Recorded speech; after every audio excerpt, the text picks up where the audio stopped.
Bienvenidos a Inversión y Desarrollo.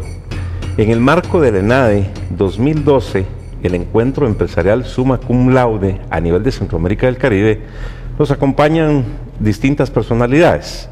Y el día de hoy, en nuestro tema, Latinoamérica en una nueva era, en el Oxlajuc Bactún, nos acompaña Alberto Padilla, un reconocido analista económico y periodista internacional. Bienvenido a Guatemala, al ENADE y a Inversión y Desarrollo, Alberto. Muchísimas gracias, un placer estar aquí, muchas gracias. Tú has recorrido el mundo, has entrevistado a muchísimos líderes económicos, políticos, pero ¿cuál es tu perspectiva del desarrollo económico de América Latina? A ver, América Latina está en una situación muy afortunada porque logró crecer mucho económicamente, en el sentido de que tú te acordarás que hasta el 2001 América Latina venía de décadas y décadas de crisis recurrentes. Cada 4 o 6 años había una gran crisis en América Latina y encima teníamos inflación, sufríamos de inflación. A partir del 2001, América Latina tomó reformas económicas, unas reformas económicas importantes, que fueron las que la hicieron deshacerse de las crisis recurrentes y deshacerse de la inflación. De tal manera que desde el 2002 hasta ahora llevamos prácticamente una década de estabilidad macroeconómica, incluso de crecimiento económico, moderado, muy moderado, pero crecimiento y sin inflación. Una década así no lo habíamos tenido nadie, yo creo que nadie vivo en América Latina lo había visto en su vida. Entonces, es histórico. El aspecto político y social, porque el desarrollo económico tiene que traducirse. Bueno, por supuesto también con democracia en general, con estabilidad social y etcétera. O sea, es una década en muchos sentidos histórica para América Latina. Tú seguramente eres un poco más joven que yo. Tú eres mucho más joven que yo, no te acordarás, pero hasta el 2001 veníamos de estas, dando tumbos y tumbos y tumbos, y estas crisis recurrentes eran la que nosotros nos hacía retroceder incluso económicamente. De tal manera que en ese sentido estamos en una época muy, muy afortunada para América Latina, histórica, desde cualquier punto de vista. Sin embargo, lo que no hemos conquistado es el crecimiento. Es decir, hemos crecido, pero para América Latina un crecimiento de 3-4% promedio en una década es claramente y absolutamente insuficiente para poder avanzar en el objetivo principal, que es el combate a la pobreza.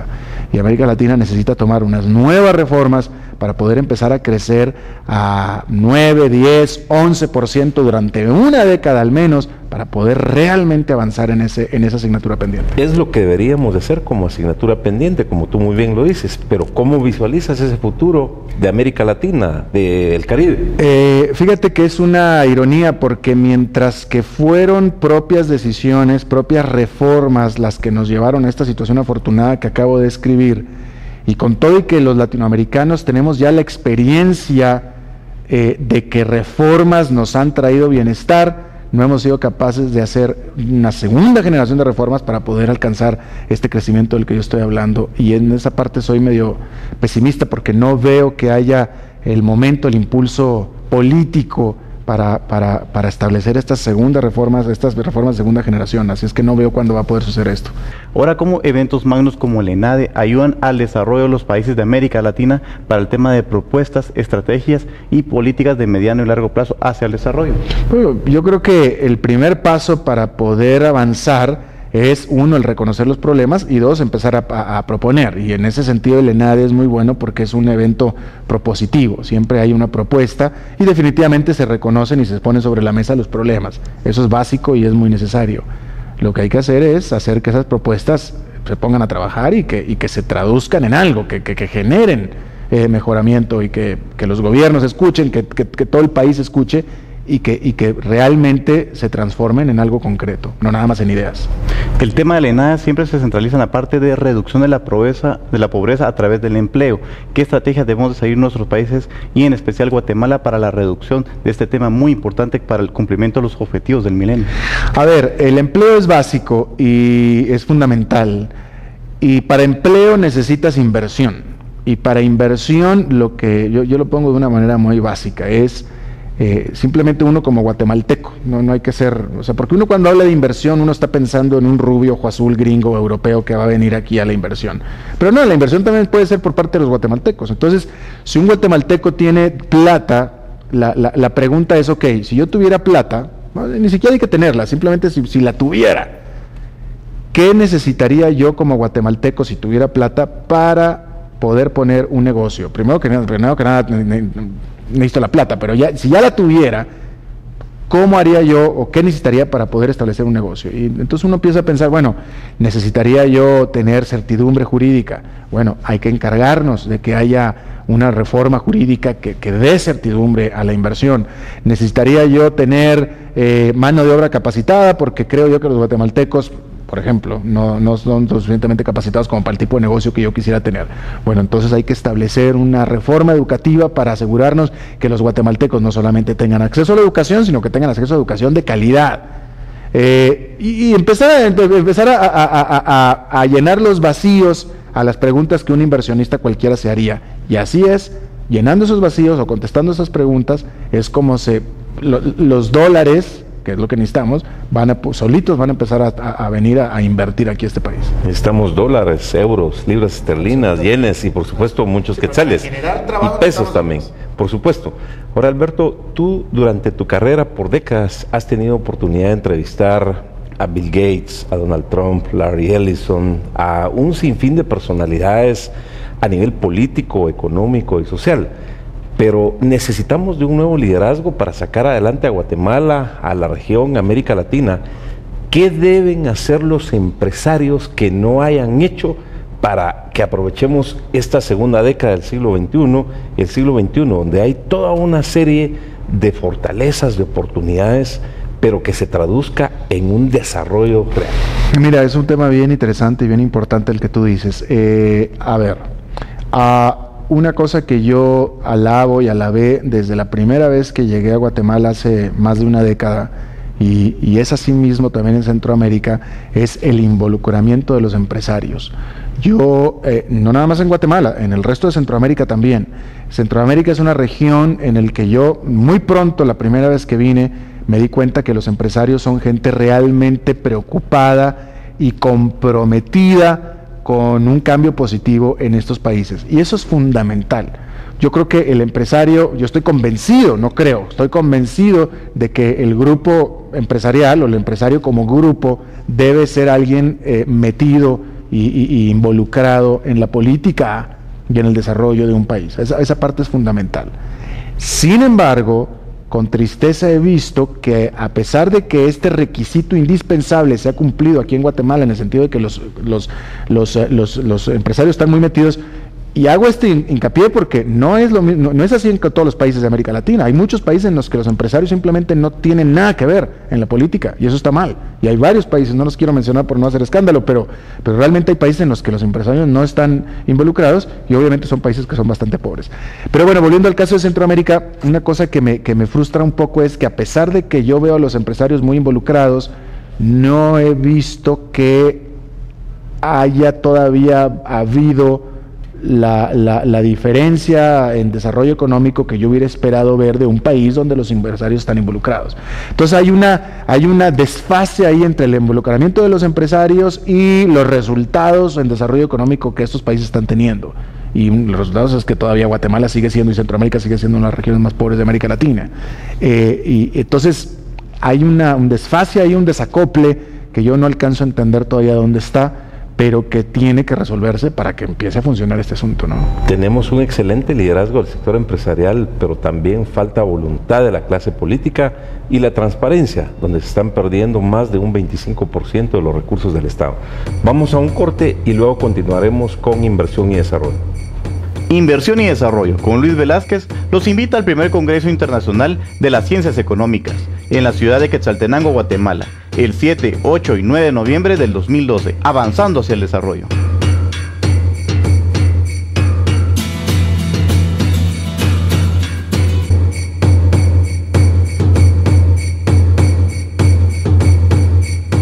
Continuamos con Inversión y Desarrollo y la entrevista con nuestro invitado especial, Alberto Padilla. Alberto, para que un país sea competitivo, muchos elementos son muy importantes, por ejemplo, el tema de la educación, infraestructura, salud, etcétera. ¿Qué estrategias debemos seguir Guatemala y nuestros países en América Latina para mejorar la competitividad de cada uno de ellos? Bueno, tienes que, de nuevo, yo creo que yo lo veo o lo llevo al nivel de cumplir con los requisitos de los inversionistas, porque para ser competitivo no es diferente a las mismas medidas que te hacen competir, son las mismas medidas que haces para que vengan las inversiones, ¿no? Necesitas hacer infraestructura, necesitas conectar al interior del país con los puertos, con las fronteras, con la capital, con puerto aéreo, con puerto marino, el fácil movimiento de mercancías, fácil movimiento de personas, sistema financiero sólido, que en Guatemala no es un problema, pero más amplio, de mayor cobertura, mayor envergadura, y bueno, una serie de educación. La educación es básica. Tú no puedes ser competitivo, no puedes ser productivo si no tienes educación de calidad desde básica hasta superior, y bueno, entre los puntos más importantes.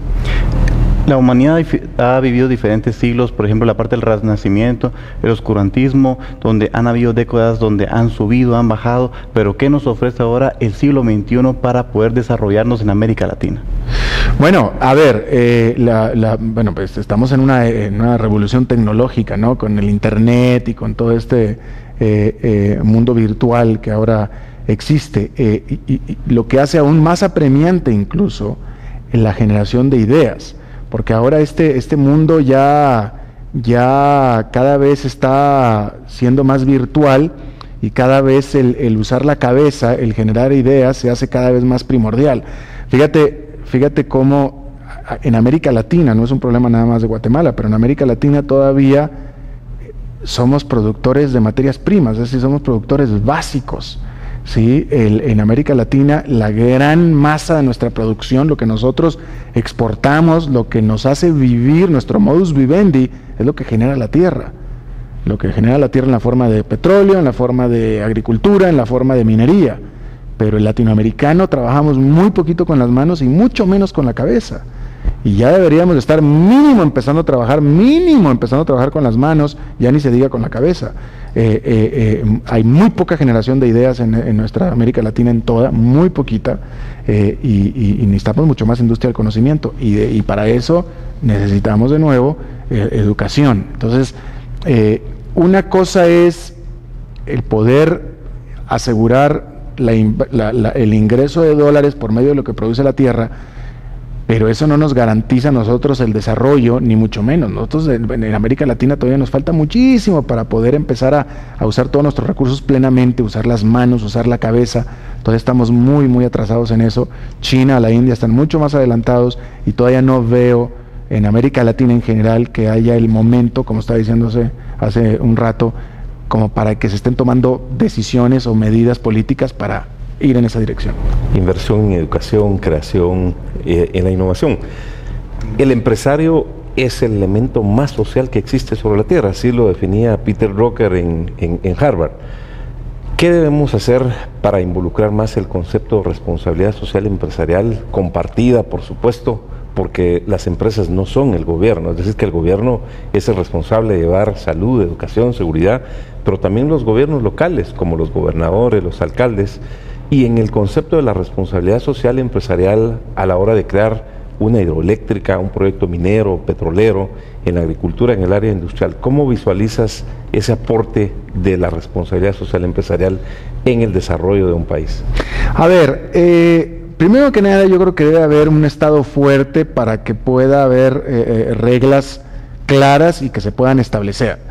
Es decir, de pronto me parece a mí que hablar de responsabilidad social puede ser un término así medio amplio, ¿no? Pero ¿cómo garantizar que un proyecto de inversión no afecte, ya si no, aparte de que traiga los beneficios que se está buscando, pero que no afecte al medio ambiente, que no afecte la naturaleza, que no afecte a las comunidades? Bueno, pues es estableciendo reglas claras y que se cumplan. ¿sí? Entonces, que el gobierno sea lo suficientemente fuerte como para decir, ok, ¿quieres establecer una hidroeléctrica aquí? Perfecto, ¿cómo no? Por supuesto que sí, nada más que la vas a hacer bajo estos parámetros, la vas a hacer aquí en Guatemala como si la fueras a hacer en Suecia, idéntica, y un Estado fuerte que pueda, como en Suecia, cuidar que se cuiden esas reglas, ¿no? Y luego aparte está el otro asunto de responsabilidad social también que tiene que ver con el empresario que haga más allá de su propio trabajo de generar empleos y pagar salarios y dar prestaciones, es decir, que aparte ayude a la comunidad más allá de su deber como empresario, y eso yo creo que tiene un elemento también educativo, tiene un elemento de compromiso, pero mira, yo mientras que haya un Estado y haya reglas que evite que se dañe el medio ambiente, por un lado, y otro, mientras el empresario o mientras exista el campo fértil o el caldo de cultivo adecuado para que el empresario al menos pueda hacer su labor, ya con eso me conformo yo aquí en América Latina por lo pronto. Después nos preocupamos en que el empresario dé más allá parte de su labor, pero por lo pronto con que empiecen a florecer los empresarios para que empiecen a emprender, ya con eso es un muy buen primer paso que todavía no se ha tomado en muchos economías. Para que aprovechemos el espíritu emprendedor y la creación de empleos.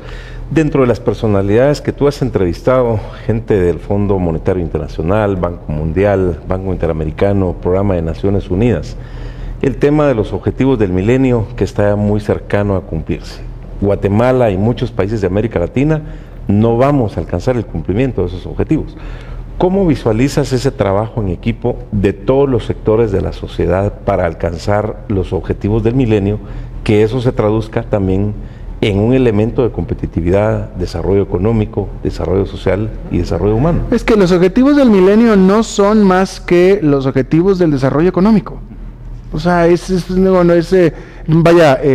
muy fácil. O sea, los objetivos del milenio pusieron estos objetivos, pero la manera de hacerlos, de cumplirlos es, bueno, uno, obviamente trayendo los fondos, trayendo dólares, trayendo inversión y repartiendo bien esa inversión, ¿no? O sea, que los beneficios de inversión se dispersen por toda la economía. Para mí, no para mí, o sea, ¿cuál es el mejor programa social que existe en el mundo? Probado y comprobado y que perdura, no hay mejor programa social que el trabajo. Y eso es de lo que se trata este asunto. De darle trabajo a los guatemaltecos. ¿Cómo darle trabajo? Es lo que hemos estado discutiendo en todo esto, ¿no?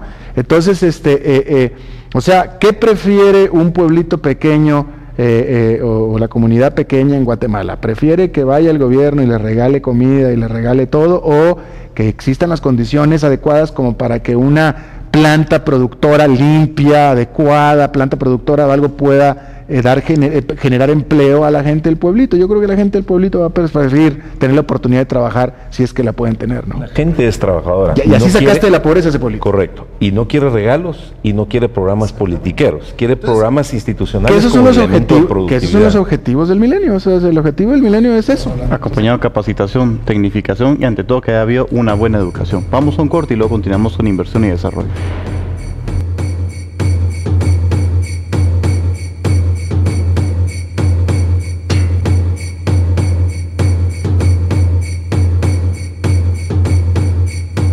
Continuamos con inversión y desarrollo y la entrevista con Alberto Padilla. Alberto, vemos que hay un gran reto para la parte de unir nuevamente las diferentes regiones. Por ejemplo, Centroamérica, el Caribe, el sur de México. Naturalmente, ese es nuestro mercado. ¿Qué debemos de hacer a través de las diferentes políticas de los diversos sectores de nuestros países para poder alcanzar ese desarrollo a través de la integración de nuestro bloque? El primer paso para poder unirnos en América Latina es el abrir nuestras fronteras. O sea, yo creo que lo más fácil por lo pronto es empezar haciendo un tratado de libre comercio dentro de toda América Latina. No necesariamente tiene que ser Estados Unidos, dejemos a Estados Unidos fuera de esta ecuación, pero en ese sentido el famoso ALCA no era tan mala idea. Primero los retos, abrir las fronteras y después hablamos a las siguientes políticas para la integración. Y en ese sentido déjame agrego una cosa más. Centroamérica, por mucho, es la región más integrada de toda América Latina. Este fenómeno de 4 o 5 países, Guatemala, Honduras, El Salvador, Nicaragua y hasta Costa Rica, y si me dejan inclusive me metería a Panamá también. Bueno, esta integración que ustedes tienen regional, no solamente comercial, sino también social, porque ustedes los centroamericanos realmente se toman a sí mismos como hermanos, o sea, exacto, totalmente. Esta integración que ustedes tienen no la tiene absolutamente nadie más. No hay un grupo de 2 países siquiera en toda América Latina que tenga una integración en todos los sentidos como lo tiene toda Centroamérica, y en ese sentido esta región por eso la admiro mucho. El único otro ejemplo que más o menos vería yo, fíjate lo que te voy a decir, es el Tratado de Libre Comercio de América del Norte, México, Estados Unidos y Canadá, que también son bastante integrados increíblemente, pero fuera de eso no se vuelve a repetir este fenómeno en toda la región. En Guatemala más del 70% de la población tiene menos de 30 años y la población de la mujer es casi el 51%. ¿Cómo estos 2 factores nos pueden ayudar para alcanzar el desarrollo en este siglo XXI? Bueno, imagínate si todos estos muchachos de menos de 31 años tuvieran una educación de primer nivel, tuvieran una educación de primer nivel, no vamos a decir más, simplemente una educación de primer nivel. Imagínate todo lo que haría esta generación, todo lo que haría de cambio en el futuro. Desafortunadamente me parece que no vienen así. Todavía aquí en Guatemala, hasta este año o el año pasado, todavía había muy tristes cifras de desnutrición, de hambre incluso. Bueno, las seguimos teniendo. 1 de cada 2 niños está desnutrido. Entonces, ¿qué país vamos a tener? Ahora, el tema transparencia, Alberto, juega un papel muy importante. No podemos seguir perdiendo un 25% del presupuesto nacional. Eso se va en corrupción, totalmente auditado y demostrado. Ese no es un problema solo de Guatemala, sino de América Latina. ¿Cómo podemos enfrentar esos temas que son una lacra de la sociedad para atraer inversiones, para generar empleos y para reducir la pobreza? La corrupción es un problema muy de Latinoamérica, es algo que se repite en toda América Latina e incluso en países tan prósperos como Panamá. Nos falta mucho el tema de valores, el tema de voluntad. Ahora, el papel de los medios de comunicación. Tú eres un comunicador experimentado a nivel mundial. Tenemos hoy tantos medios electrónicos, las videoconferencias, enlaces satelitales, la telefonía celular en Guatemala. Somos casi 15 millones de habitantes y tenemos más de 22 millones de celulares. ¿Qué papel debe jugar los medios de comunicación y toda la infraestructura de la tecnología de la información para acelerar el problema de la pobreza, para realmente ayudar a esta gente a un futuro mejor? A ver, mira, escuchando tu pregunta estaba reflexionando acerca de la respuesta anterior acerca de la corrupción. Digo, yo creo que en realidad sí sé qué es lo que podemos hacer. Yo creo que si los latinoamericanos somos corruptos, pero sabemos que estamos siendo corruptos. El problema es que no estamos siendo educados en nuestras casas para no ser corruptos. Entonces el problema es que a los niños, ¿cuántas veces no sucede que un policía nos detiene por haber cometido una infracción de tránsito y los propios padres de familia, enfrente de nuestros hijos, le ofrecemos una coima o una mordida o dinero al policía para que nos deje ir? O sea, eso está tremenda, completa y absolutamente mal. Entonces, de la casa empieza a combatirse la corrupción. Saco esto a colación por el tema que hablabas tú de tu pregunta de los medios de comunicación. Mucho harían bien los medios de comunicación en nuestras regiones si los medios de comunicación, los periodistas, nos dedicáramos a hacer periodismo y dejarnos de cualquier otra consideración. El problema es que en América Latina, no solamente los periodistas, porque no nada más es los periodistas, sino los dueños de medios de comunicación son parte interesada. Entonces, en lugar de, son agentes políticos, son agentes económicos y obligan a su gente, a sus periodistas a ser agentes económicos también y empezar a influir de esa manera. Entonces, si nosotros los periodistas fuéramos solamente eso, periodistas incisivos, investigadores, duros, pero objetivos y serios, haríamos bastante ayuda y no ser nada más protagonistas. Entonces, definitivamente hay mucho que hacer en toda América Latina con respecto a la objetividad del periodista y sobre todo el dueño del periodista. Al periodista me refiero también al dueño del medio de comunicación, que lejos de informar lo que quiere es influir o atacar o afectar. Alberto, para concluir, con toda esta experiencia de haber recorrido el mundo, de tantas personalidades con las que has podido intercambiar ideas, ¿cuál es tu mensaje final que nos dejas a Guatemala, a América Latina, al Caribe, de que sí hay una forma distinta de sacar adelante a nuestros países, sí hay una forma de encontrar el camino del desarrollo? Hoy el mundo prácticamente casi ya lo tiene todo. Vemos países que han avanzado tremendamente, los grupos emergentes como los países del BRICS, por ejemplo, los países nórdicos, y por supuesto que debemos de soñar en grande. ¿Qué le dirías a todos esos millones de personas que nos ven de que sí hay una forma de salir adelante? A ver, simplemente es viendo los ejemplos. Aquí mismo en la región centroamericana hay un país que está saliendo adelante de una manera impresionante, que es Panamá, por ejemplo. Yéndonos más al sur, hay países que están haciendo grandes avances como Colombia, como Perú. Entonces, el único mensaje que yo tengo es el no tener miedo a las reformas, el no tener miedo al avance. Por ejemplo, yo sé que aquí en Guatemala, porque es lo mismo en todos los países de América Latina, en muchos países de América Latina, a la hora de que el gobierno quiere tomar una decisión, creo que en este momento hay algún asunto con una hidroeléctrica que están queriendo poner, y hay grupos que están en contra porque tienen miedo o porque se oponen. Si ustedes se ponen a pensar, nunca ha habido en la historia de América Latina una decisión de índole económica o de inversión que haya causado retroceso. No la hay, simplemente no la hay. Hay corrupción, hay problemas políticos y etcétera que sí han causado retroceso, pero cuando se trata de hacer una inversión en algo importante, como una inversión, en este caso una hidroeléctrica, una inversión en una planta productiva, una reforma económica de cualquier país, siempre, necesariamente siempre trae avance, trae mejoramiento de la situación. Un tratado de libre comercio, siempre, hoy en Centroamérica es mejor con un tratado de libre comercio de lo que era antes. Entonces, pero sí los latinoamericanos somos muy propensos a no movernos, a no le muevas, no lo hagas, nos va a ir peor, no ponga la hidroeléctrica porque nos va a causar problemas. Yo no sé qué hidroeléctrica hay en América Latina que haya traído retroceso, todo lo contrario.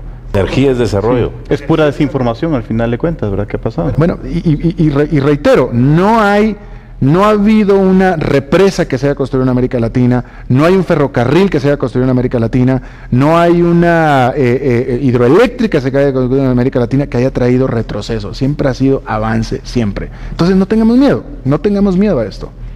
Bueno, pues esperamos que los millones de televidentes que están en las comunidades te hayan escuchado y estén dispuestos a entrarle al desarrollo energético, al desarrollo minero, al desarrollo petrolero, porque hay países como Chile, como Colombia, como Perú, Brasil, que lo han demostrado, que explotando sus recursos naturales adecuadamente han encontrado la senda del desarrollo. Alberto, muchas gracias por estar en Guatemala, muchas gracias por estar en el ENADE, muchas gracias por estar en Inversión y Desarrollo y felicitaciones por la conducción excelente de este panel que has conducido el día de hoy. Nos vemos la próxima semana en un programa tan interesante como el de hoy. Inversión y Desarrollo con Luis Velázquez los invita al primer Congreso Internacional de las Ciencias Económicas en la ciudad de Quetzaltenango, Guatemala, el 7, 8 y 9 de noviembre del 2012, avanzando hacia el desarrollo. Pues tú compartes mis sueños, todo te lo debo a ti, porque eres la tierra donde yo nací. Cuando pienso en mi Guatemala, el más bello paraíso, tan grande en historia, tan lleno de vida, me siento orgulloso de ti. Cuando pienso